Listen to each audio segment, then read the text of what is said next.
Hey skiers, I'm Jeff from skiessentials.com. I'm Bob. How's it going?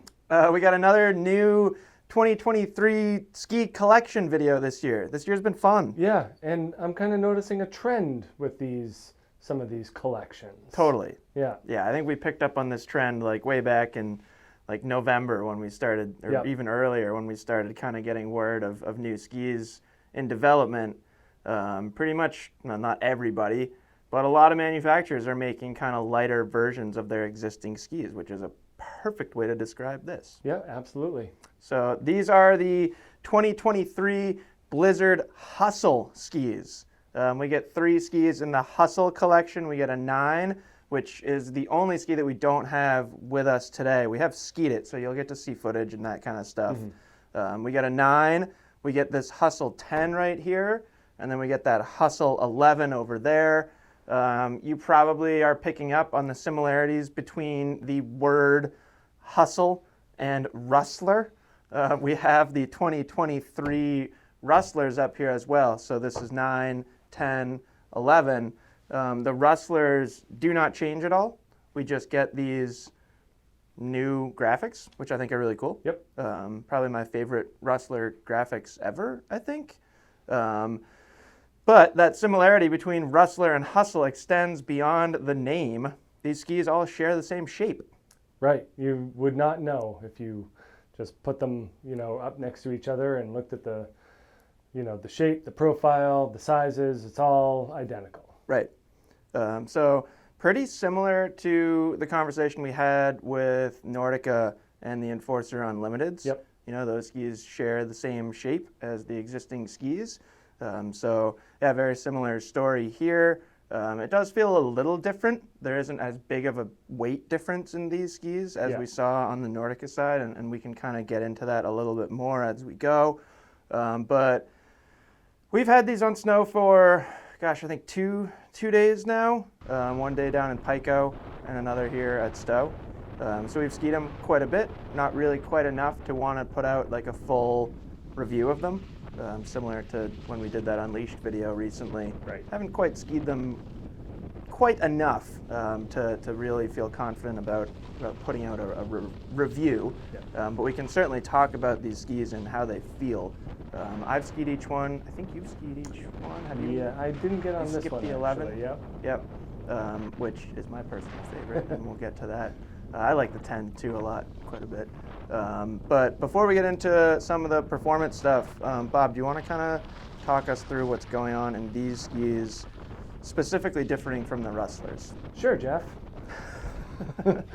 I'll use this 11 here as an example. So, very similar in terms of shape and profile, as we've said. The real difference is in the construction.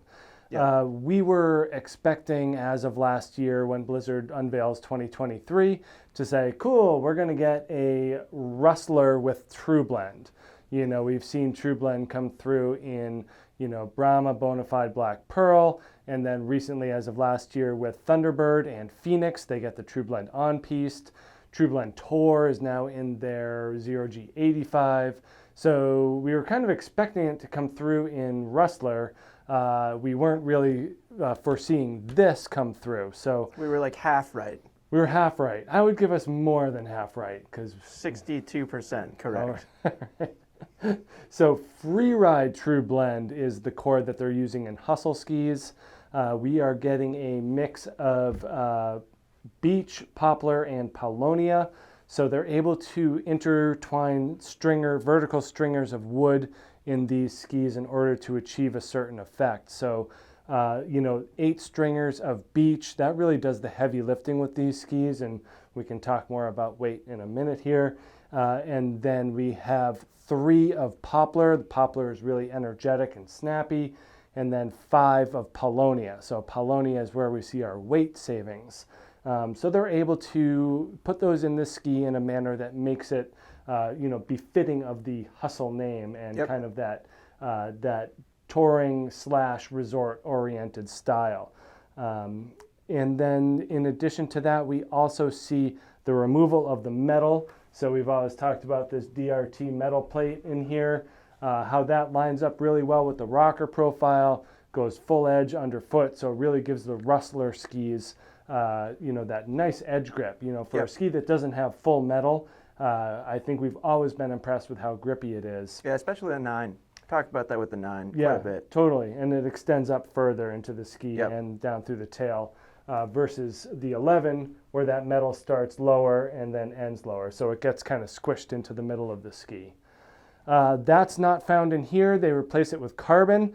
You can see it better in the 10 here. Yeah, you can see it pretty good in that little window of the 10. Yeah, it's more like the carbon vertical carbon stringers are interwoven into the fiberglass laminate, and then that strip is put on top of the core of the ski. So as opposed to metal, we get carbon.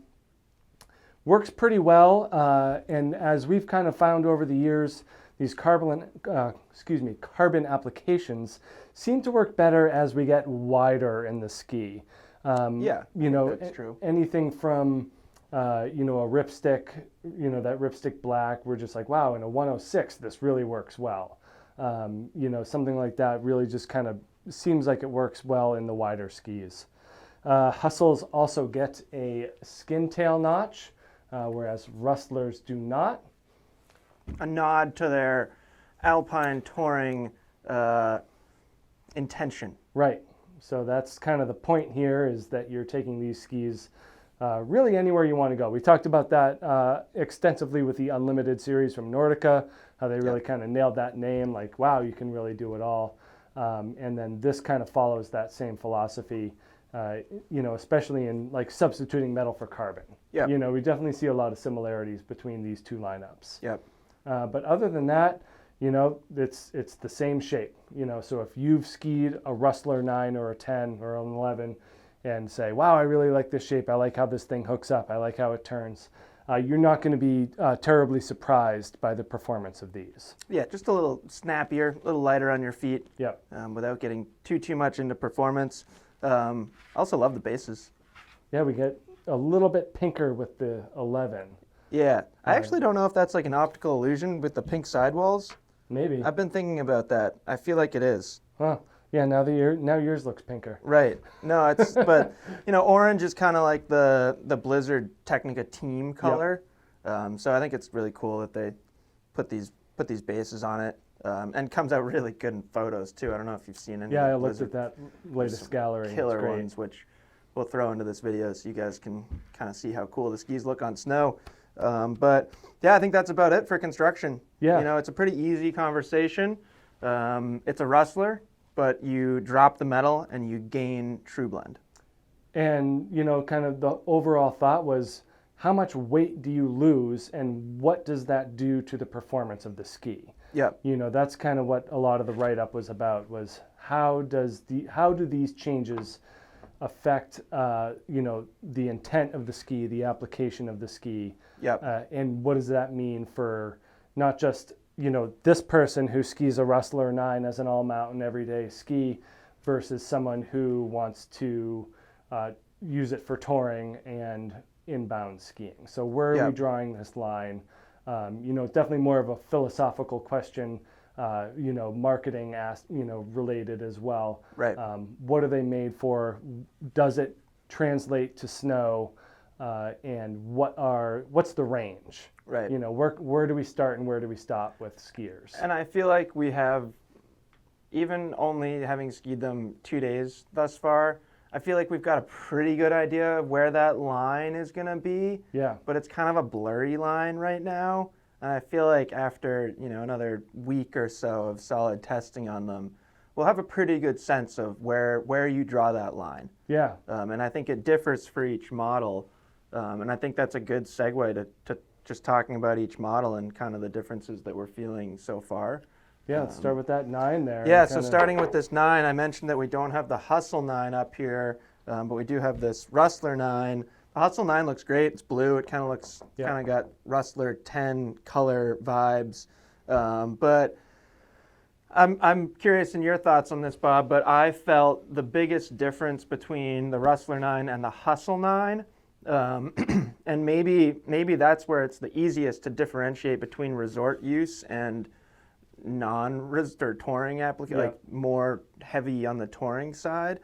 The Hustle 9 like the first time I skied it, we were on that soft snow on the side of Pico, and I was just like, I wanted to like tap everything. Right. Because the ski was so light and so quick that it was just like dink da dink da dink da dink da dink, you know, like just wanted to like bounce and play and jump off things. It was really easy to flick around, that kind of stuff. When you get it onto firmer snow, it doesn't really have the same carving or stability or damp feeling of this ski. It's a little more twitchy, that kind of stuff. So that really got me thinking like, this is more of an East Coast touring ski. Right. And there was, what, a 12% weight difference between this ski and the Hustle 9? The Hustle 9 was down in the 1,700 range? Yeah, based on Blizzard's catalog, Yeah. it was 14%. Yeah. Sorry, 12 and 12 in the and 10. the 10. So, kind of interesting, the narrower the ski is, the bigger the percentage of weight savings. Yep. And that's basically due to the length of this metal. Right. So in the 9, that metal is longer. So by removing the metal, you're removing more metal from this ski than that ski over there. So did you have a similar reaction to the 9? Yes, and you know, only getting to ski it in the 180 kind of put me out of the market. Yep. But totally, I feel like that the Hustle 9 leans more, I would say 70-30 touring to resort. Yep. Maybe 75-25. Yep. Similar conversation to when we described the Enforcer 94 Unlimited. Totally. Those I think skis feel like they're in the same category. We'll have that same discussion with the 10. It'll stop at the 11. But yeah, I totally felt the same way, that you are going to use that 9 for either a resort touring up and down lap, or you can go true backcountry skiing. Right. You know, it's definitely light enough to do longer tours. Yep. Binding implications are, you know, of a pretty broad range, anywhere from an alpinist style binding, you know, up to an alpine binding. You know, I think that they definitely wanted to keep it into, you know, topping out at like Duke PT12. Yep. That's the feeling I get from Blizzard. Yeah, it seems like Blizzard is more reluctant than we are to say you can put an alpine binding on these, I understand that. Yeah, I think they enjoy the hustle narrative. I think that that is a good story to tell. And it makes sense. Yeah. But like ultimately, you're the consumer. Right. You make the decisions. You can do whatever you want.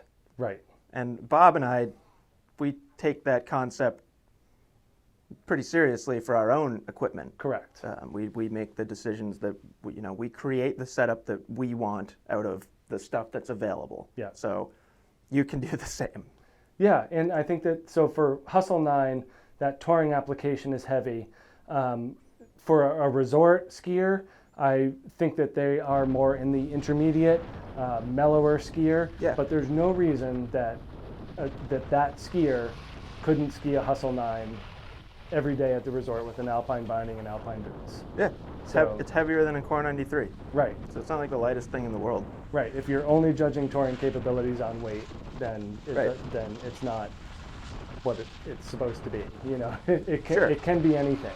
I was more thinking of that from the resort application side. Sure. Like if you're trying to justify it as a resort ski, there's all sorts of people that ski a Core 93 as a resort ski. Yep.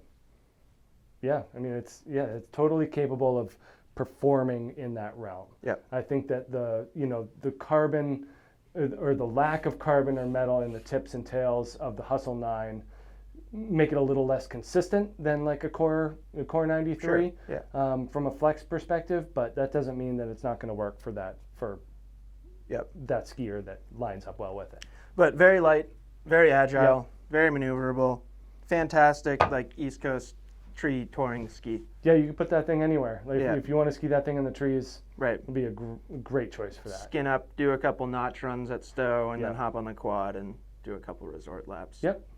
And then that brings us to the Hustle 10. So we have both the Hustle 10 and the Rustler 10 up here. We don't have the exact same length, which is kind of a bummer. But this is a conversation that we have been having more and more internally as a company, really a lot between just the two of us, is with this new kind of crop of skis, and I'll just say quickly, comparison season's going to be real interesting next year. But with these new crop of skis, and you kind of alluded to this earlier, within a given line, if they're using the same construction, the wider skis tend to feel a little stronger because you're getting more material. Yeah. There's more mass to this ski, so to speak. And yeah, I had a ton of fun skiing this thing, and we were only skiing in the resort. Right. It's certainly not like, it doesn't have the vibration damping of this ski. If anything, when we're getting up here, there is what we said 12% difference in weight between these two skis, but it's starting to feel like more of a conversation of, do you want a more energetic flex pattern or do you want a damper flex pattern? Right. And it's not even like stiffer or softer. It's really the energy. Like this one's very, very bouncy. And it feels that way when you ski it. It feels bouncy and playful. The Rustler 10 has more of that like slower rebound. Like it's not just bouncing back up into my hand. There's more of a damp flex pattern to it. So that's really the big difference that I personally feel between these two skis, but certainly getting closer in performance. I feel like we could like copy paste Enforcer Unlimited 104, to this conversation with Pretty Hustle much. and Rustler 10. Pretty much. It is about as consistent a comparison as I can see between two different ski lines within a brand. Yep. And you nailed it on the head. Like this one is going to give you that just quick bouncy energy. Yep. I'm glad you used that word bounce. That was like my initial impression getting on this thing in soft snow at Pico. You just kind of put yourself into it, and the thing just loves to just bounce and play in the soft snow. Yeah, like almost rather like it prefers jumping than turning. Right. Which is really fun. Yeah. But this prefers turning than jumping. Sure. So it's an interesting, difference between the two of them. Yeah, and I got to actually, when they came to Stowe here, I got to ski this first and that second. Yeah. So it was really interesting doing a back-to-back comparison, and I can't imagine that many other people will have that opportunity, but it is interesting. You can really stand on that thing. Yep. Speed, firmer snow, definitely to the Rustler, but this Hustle 10, a little bit lighter, certainly more energetic, quite a bit more playful. I would say it's a better floater. All things being equal, a lighter ski is going to float better. So if you're giving me a choice between this and that and pure powder, I'm taking this. Cool. So, that's kind of a nod to that touring aspect to it. Yep. And, I'm calling this one 50-50, ski in the resort in the morning, with your Duke PT 12 or 16. Like, or shift. Yep. Yeah, both of those things feel like great choices for this. Yeah, and then head on out into the backcountry for the afternoon. I feel like that's where this thing really shines, is in its complete versatility. Yep. So that was my favorite thing. The performance of it was great. Snappy energy, really fun ski, and like you said, we didn't get it out of the resort, but we did ski it in soft snow. Totally. So it was really nice to get it in that's intended use. Yeah, it was also really valuable for me. I got to ski this down like the top of lift line, and then we cut into National and skied like the bumps on National. And the bumps on National that day were like a mix of like wind-blown soft snow and like the icy like pyramids as that they tend to be around jump here. out, which I thought was like a perfect way to test the backcountry capabilities of this ski, because that's essentially exactly what you're running into in the backcountry, is a mix of soft snow, wind-blown stuff, and then like really, really firm snow, wind-scoured firm snow. Yeah. It's nice to have something that inspires confidence like that. Yeah, and I would say if there's like one downside here is I do think this got deflected a little bit more easily than this if you hit one of those really firm bumps, but not so much that it was like worrying me or anything like that. Right. So pretty sweet. Last thing I'll say about this is I'm glad they made this one orange. My visuals are confused. I see that and I think Rustler 11. I know. It'll take me a minute. I know, it's kind of like backwards, but I feel like this is going to be the most popular ski, I think. So it's cool that like this is the one that gets the orange treatment. Yeah, but this one looks really cool too. Yeah. No, so that's lastly, in this Rustler 11, or Hustle 11, we get this cool black top sheet, pink sidewalls. We just did another video from a different brand, and there were some people that were bummed that there's no more pink skis. So at least this one has pink sidewalls. You can just come get a Hustle 11 if you really just want a pink ski. But I loved skiing this thing. As a powder ski, this kind of like fits exactly like what I would want to be skiing. It's light, it's fun, it's playful, it's snappy. Again, like as we move up in width, there's a little bit more. There's more to this. It's pretty stout ski, especially right underfoot. And yeah, like we were saying, as we're getting wider and wider here, we're seeing a smaller difference between these skis. And realistically, at least according to our scale, there's not a huge difference in weight between the Hustle 11 and the Rustler 11. So we'll call it 1930 for that Hustle 11. And then the Rustler is really coming in at we'll call it 1990, just under 2000. So less than 100-gram difference between them. So when we get up into this 11 category, you really have to focus on the difference in that flex pattern and the way that the ski feels that we just talked about with the 10s. This is going to be snappier, more energetic, more of like, I don't want to say freestyle influence, but kinda. It's just back to that bouncy, jumpy preference. And I think people are going to have a harder time choosing between the 11 and the 11 than the 9 and the 9 and the 10 and the 10. And I think that's kind of what you need to focus on. That and the fact that this is better skin attachment. Right. That has kind of a rounded tail, and rounded tails don't hold skins very well. Yeah, but it's nothing a Dremel kit won't fix. That's true. Not everyone out there, not everyone is buying skis and dremeling the tail, Bob, but that's an excellent point. Yeah. But that's my take on the 11. What do you think?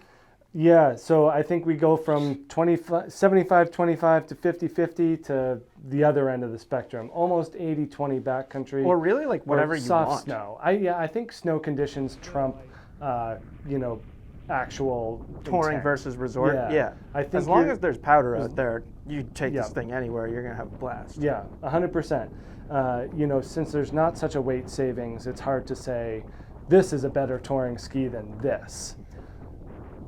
Like if you... I would. Right.